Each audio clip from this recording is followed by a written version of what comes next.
access to stance unique attacks like Calcium and Thunder Godfist.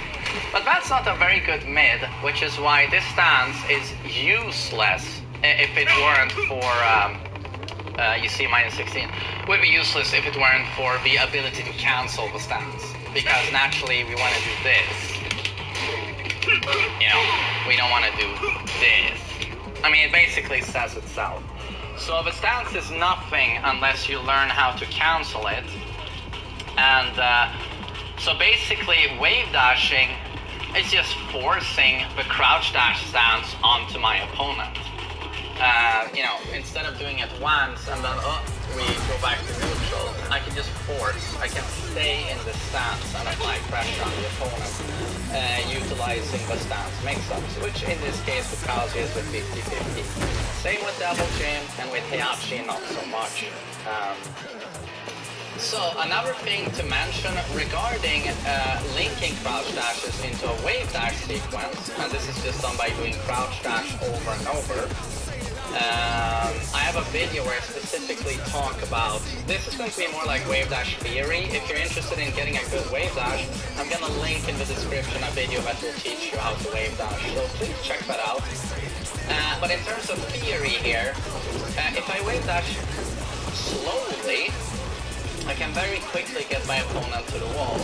This is because if you do it slowly, you get very long crouch dashes. And these are like very aggressive in terms of the distance, closing the distance. Kazuya can literally, it's faster than running. If you do it properly. He'll be in your face like that, applying a mix-up. So that's something worth thinking about when we're doing wave dashing. Because if you do it very quickly, it's way slower. It's slower to close the gap. And you see very slowly take him to the wall. And again, just for comparison, you see here, I can take you to the wall very quickly. Whereas here, it's snail pace in comparison. But, so why do we want to do this, a fast one, other than that it looks gorgeous, fabulous. It does look really cool, doesn't it? But there's a reason we do it fast. Rather than look cool, it's all about tracking the opponent.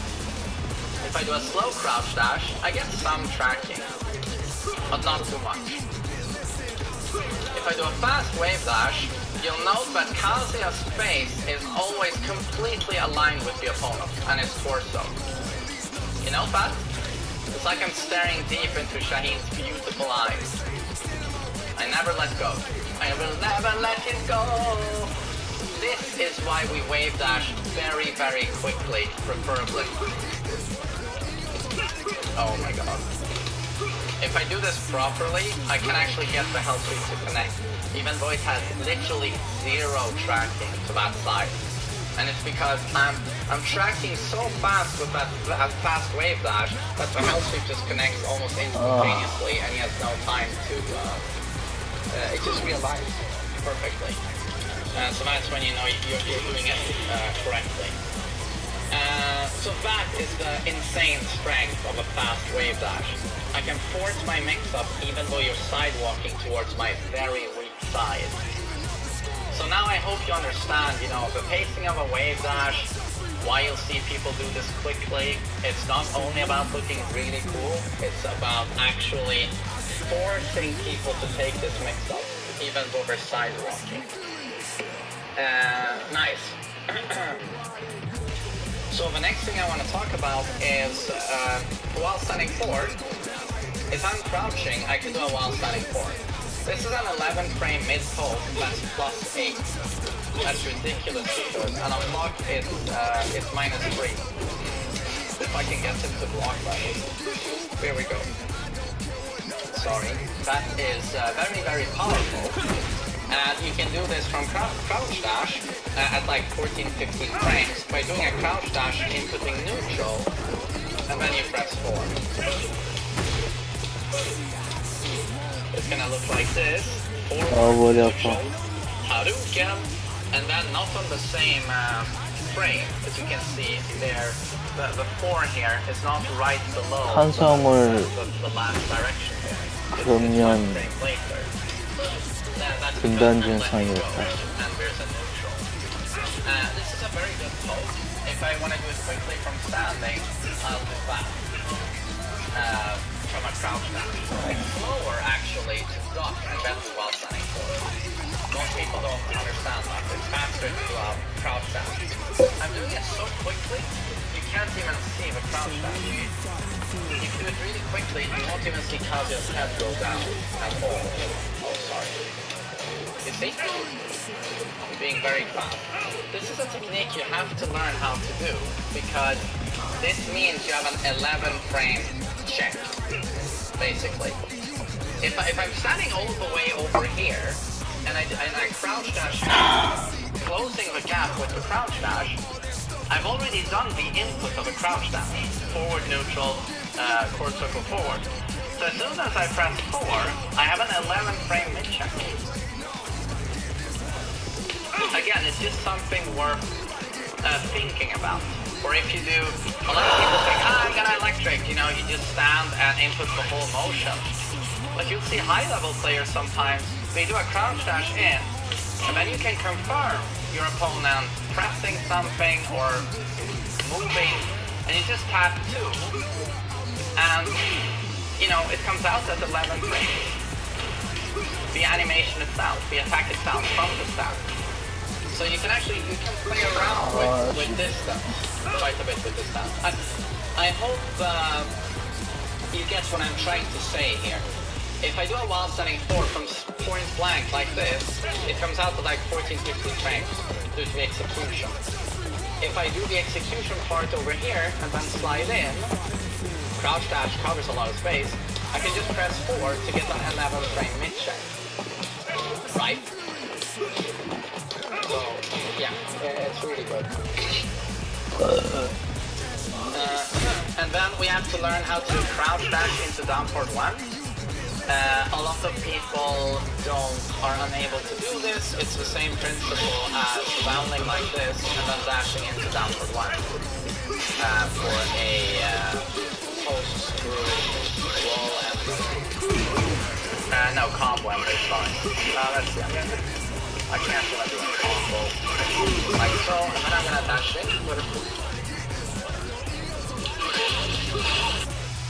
I'm going to show you the best exercises to get rid of hip and butt cellulite. If you carry around most of your weight in your hips or your thighs and your butt, and you've tried dieting and squats and cardio and nothing is working, this video is going to help you. But you do need to know something. Female bodies were designed to put fat more in the bottom section of their body, around their hips and their butt and their thighs. This is a survival mechanism related to carrying babies. It actually gives fuel to the baby and other things as well. Like there's a certain omega-3 fatty acid that's super concentrated in the hip area. So what's really going on with the lack of tone or the cellulite is not necessarily just fat. Okay, it's a combination of fat, but there's also something called atrophy, but it's atrophy of a connective tissue called fascia, which is like the wetsuit that gives a female body shape. And this fascia actually has contractile tissue. It has the ability to become tighter if you use it. So in reality, cellulite is a combination of atrophy or a loss of protein in the muscle and deep in the muscle fibers. And so the biggest thing you're going to notice is a lack of strength in your lower part of your body. So you just need to understand it's not just a matter of losing weight. It's a matter of strength.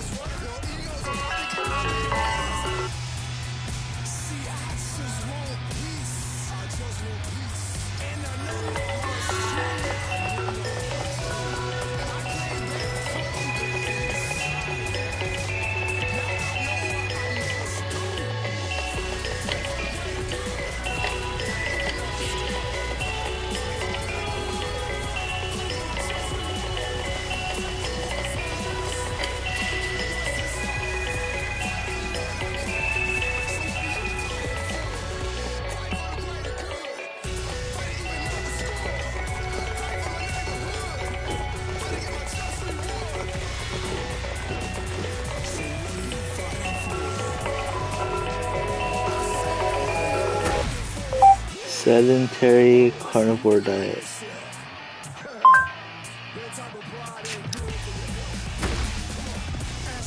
세던터리 카니보르 다이어트.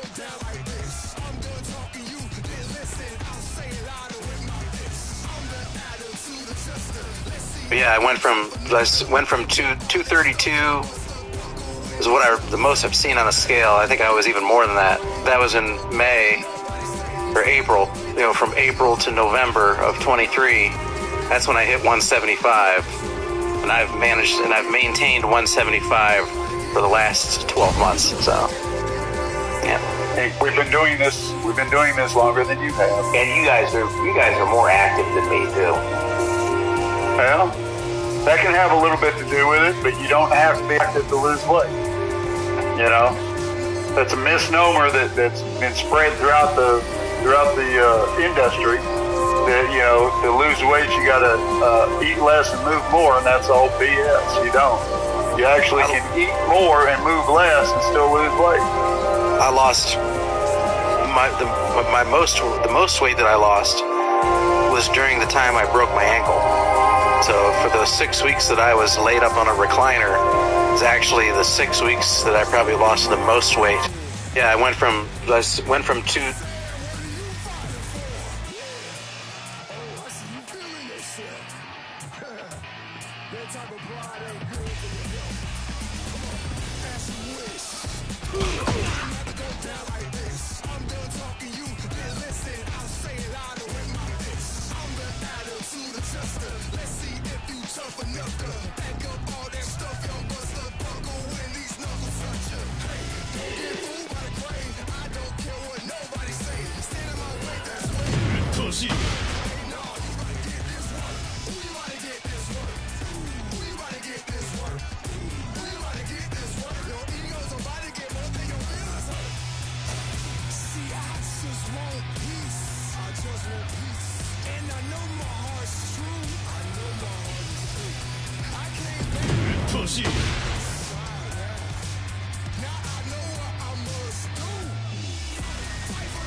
Today we are going to be trying the carnivore diet. For breakfast, I put lots of butter in my skillet, and that was kind of everybody's message, is you got to cut out all the grains and sugars and carbs and stuff. And I thought, okay, that's exactly backwards to everything I thought I knew. Right. But let me try that for a month, because that sounds like a diet I could actually do. And so I thought, well, I'll try this for a month or two and see what goes on. And I'll eat lots of ribeye and bacon and butter and eggs and see what happens. And at the end of that month, everything was better.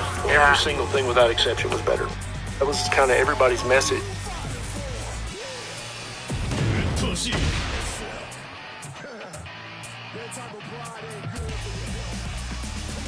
Hey there, this is Lynn. Today is Monday, November the 4th, 2024. Happy Monday. And I've just completed 75 weeks on the carnivore diet. And this was a confusing week for me, so I'm really curious to see what your feedback is. It's probably nothing to be concerned about, because it never ends up being anything to be concerned about, but I'm just curious about this week. And again, how is that because I analyze. But anyways, I did do my weigh-in this morning. It was not exactly what I was hoping. It was really interesting because this week, my family kept commenting that I'm looking thinner. My scale is not reflecting that, so it might be time to do some measurements again. Although it's been so long since I've done measurements, it might be difficult to really gauge like what's going on now, because I'm sure that the measurements are much smaller than they were last time I took them. But I think I'll wait until I hit 18 months. This past Tuesday, I hit the 17-month anniversary of being on the carnivore diet. And I've got some interesting things to share this week. I did go see my naturopathic doctor. So now I have two naturopathic doctors. I have one who I see for my mass activation syndrome. And then I have a second naturopathic doctor who I'm seeing more as a primary care doctor. And she also specializes in old tissues, mycotoxins. And so very interesting. I did I mentioned before that I had downloaded my raw data from Ancestry.com for my genetic testing, and I uploaded it to Strategy. It came out with 35 variants, but I met with her, and we didn't go over the whole report because it's just really long, but she did hone in on the fact that I have like 7 variants in the glutathione pathway. And I do have the MTHFR variant. And so because I have had issues with mycotoxins, she suspects that it's because of all of these variants I have in my glutathione pathway and the MTHFR variant. 탄수화물 And 금단 so, 현상. I'm probably going to have to possibly stay on an oral glutathione supplement. I really, really hope that makes the difference for me as far as how I feel in my sinuses, my ears, my 3일째예요, 오늘. eyes, 3일째. mycotoxins in my body. And I never want to 지방을 많이 안 imply 먹어요. even that eating a carnivore diet cures everything. If we were all genetically beautiful and we didn't have these different variants that are expressing themselves due to the epigenetics, due to the fact that they get triggered to express themselves based on environment and what we eat. But sometimes we have to go and address other things from a different perspective. So the carnivore diet has brought me 95% to where I need to be with my health. My mass activation syndrome is so well controlled now. My rosacea is now amazing. My skin looks amazing. I'm very pleased after all those years of having the most horrible rosacea. My weight is improving, and my joint pain is mostly gone. It's not too much. But anyways, I don't want to pretend like some people, they need to go a different route, not a different route, but add on other therapies. And so I don't know if I'm going to have to stay on the glutathione forever. I'm going to have to talk to her about this. Or is this something that can be corrected and those genes stop expressing the way that they have been, and I start to actually clear the mold again. We shall see. But anyways, before I proceed, I do want to make sure, if any of you don't know this, I am very, very involved in the Healing Humanity documentary project. And in particular, recently, I have been very involved in their membership site. It hasn't officially launched as far as officially been a beta testing that anyone can Lean on me. and I am, along with Adam Lacey, today I am one of the site administrators. And so I'm super excited about it. I'm really looking forward to having an opportunity to get to know people much better in this great community. The goal is for it to be the one-stop shop for everything carnivore. We have courses, we have all sorts of different groups, we have a great community, we have Zoom calls, and yeah, there's a lot going on, and it's just going to get better and better. So I actually have a message from our good friend, Carrie Mann. Hey everyone, Carrie here, and you are currently watching one of my favorite YouTube channels. So great job, but if you need just a little bit more inspiration on your healing journey, we have a new membership site that I'm excited to share with the world. It is at healinghumanity.life. There is a link with a special promo code offer in the description below. At our membership site, you can be inspired to find a path to healing. We have courses that you can take at your own pace. We have an amazing community. We do multiple Zoom calls per week. We even bring in the good doctors, experts for your Q&As. Most of all, we have an amazing community that's here to support you, keep you motivated, and keep you inspired. Learn more at the link in the description below, healinghumanity.life. All right, so let me see.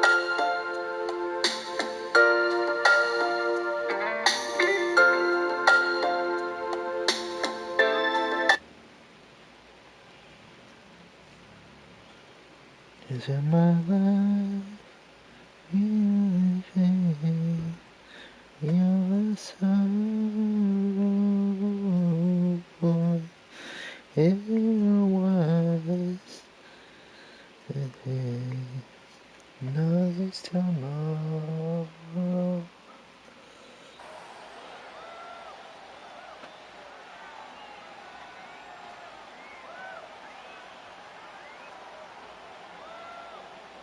Lean on me when you're not strong. I'll be your friend. I'll help you carry on. You belong. I need somebody to lean on. Please swallow your pride.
We all need somebody to lean on.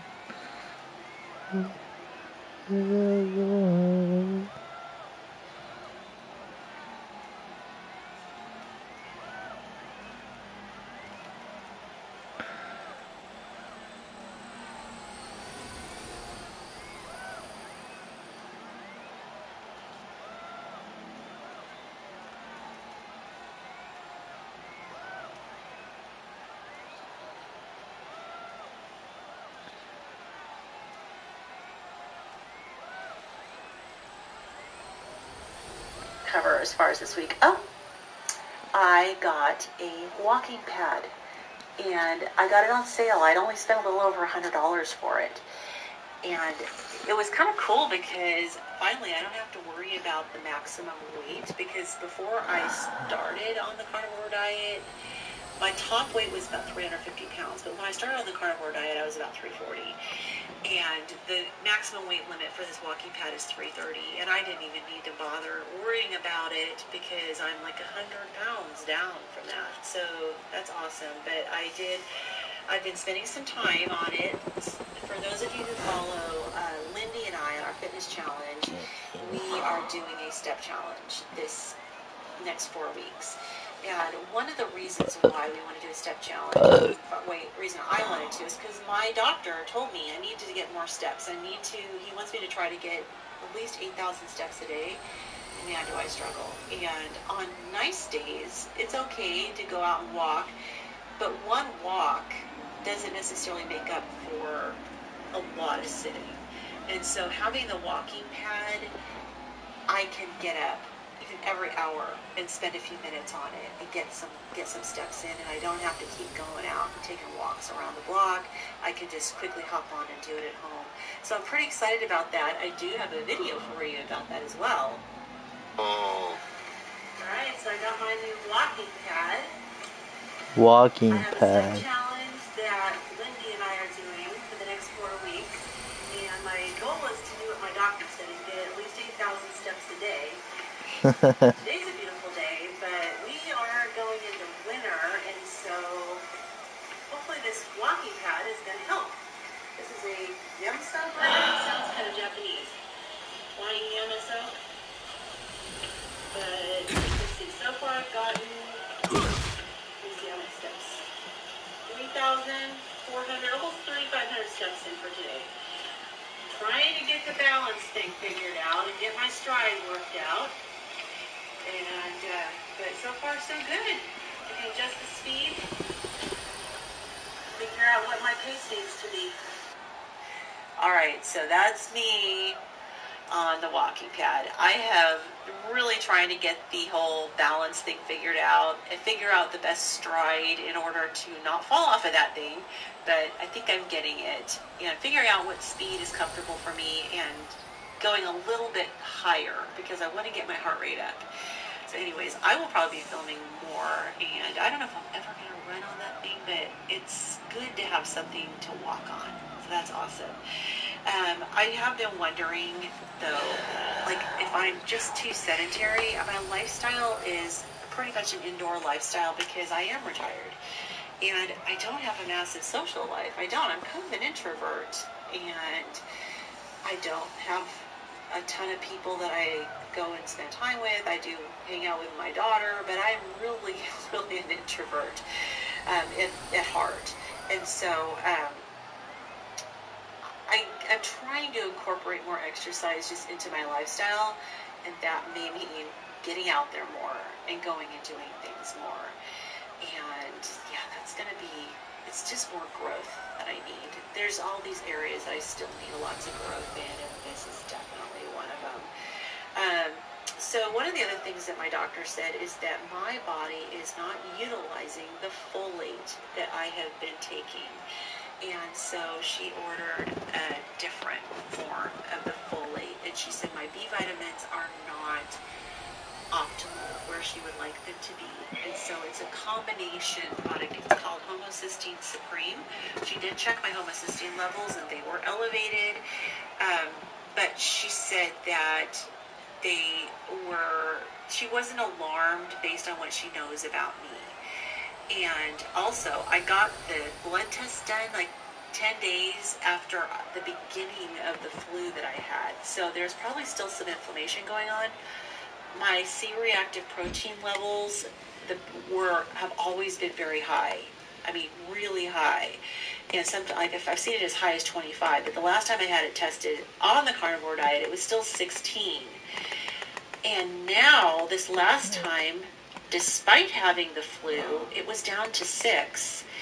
And so again, with the C-reactive protein test, which is a generalized inflammatory marker test, she was like, I would have been really alarmed if I didn't know your situation and the fact that I was coming off of the flu.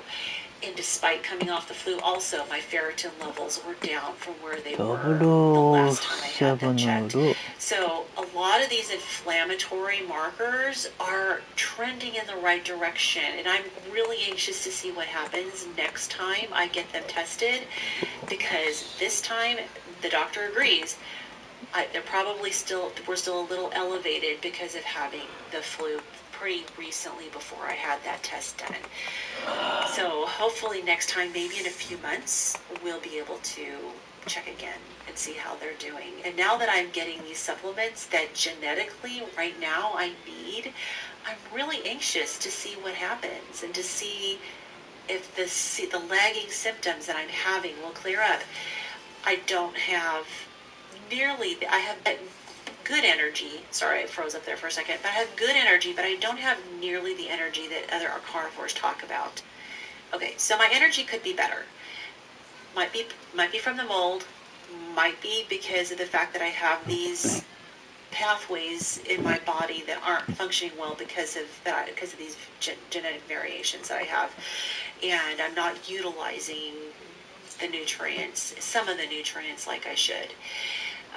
My iron stores are good, so she wasn't really concerned about that. She tested them because of the fact that my ferritin levels were elevated last time, but she said my iron is good, it's within normal range, and she's happy with it. So I feel like I need just some tweaking.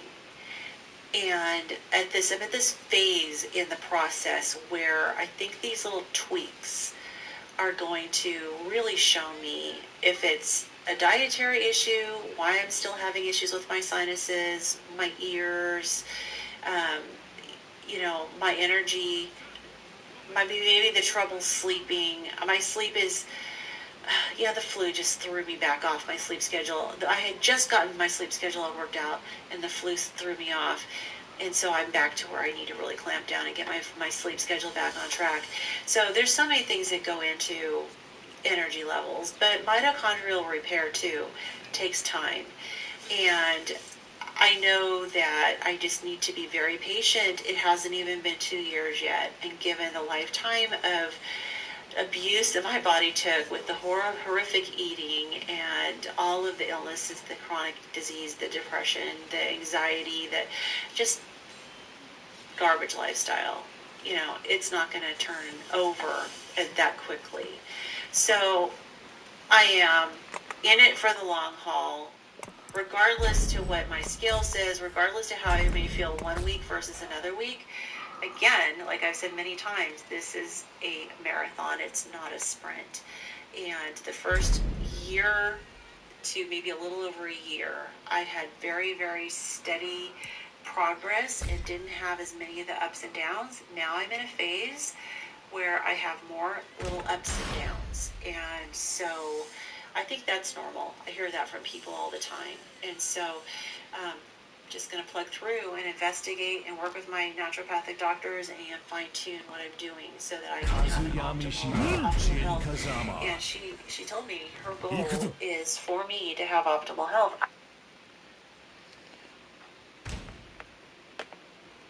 I have never, for as long as I can recall, had even close to optimal health. I'm as closer now than I've been my entire adult life.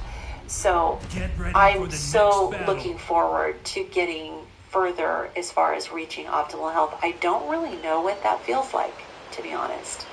I don't know what that will look like for me, and I'm so excited to find out. I can't wait. Okay, so let's go to my results. So I weighed in this morning at 232.6, which is 0.6 up on the scale. No big deal, right? 0.6. Nothing really to be concerned about. But I was a little interested in the fact that I actually lost some muscle and bone. So I'm not 100% sure if that's something I need to be concerned about. I never draw